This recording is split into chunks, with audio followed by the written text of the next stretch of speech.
Food গধূলি ধাৰাবাহিকখনৰ আজি নিশা আহিবলগীয়া এপিছডৰ প্ৰম' বৰ্তমান মুকলি হৈছে আৰু আজিৰ প্ৰম'ত আমি দেখিবলৈ পাইছোঁ ধাৰাবাহিকখন হ'বলৈ গৈ আছে বহুত বেছি ইণ্টাৰেষ্টিং। বলকচোন চাওঁ আজিৰ প্ৰম'ত কি দেখিবলৈ পাইছোঁ। আজিৰ প্ৰম'ৰ প্ৰথম ভাগত আমি দেখিবলৈ পাইছোঁ পৰিয়ে কৈ আছিল মা কেনেকৈ ইমান চেঞ্জ হ'ব পাৰে, এয়া মই সপোন দেখিলোঁ নে সঁচা, নে কালি মাহীৰ লগত কথা পাতি থকা মায়ে শুনিলে নেকি। তাৰপিছত আমি প্ৰম'ত দেখিবলৈ পাইছোঁ বিবেকে পলিক কৈ আছিল তুমি মোক কিমান ট্ৰাষ্ট কৰা, তেতিয়া পলিয়ে মাত দিছে বহুত, সেইবাবেতো মই তোমাৰ লগত আছোঁ।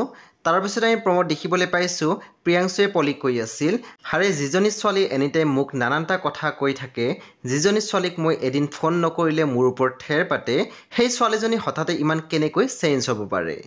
চ' বন্ধু বান্ধৱীসকল আজি নিশা 8:30 বজাত ৰং টিভিত আহিবলগীয়া ফুড গধূলি ধাৰাবাহিকখন খুবেই বেছি ইণ্টাৰেষ্টিং হ'বলৈ গৈ আছে। চ' আপোনালোকে চাবলৈ একেবাৰে নাপাহৰিব।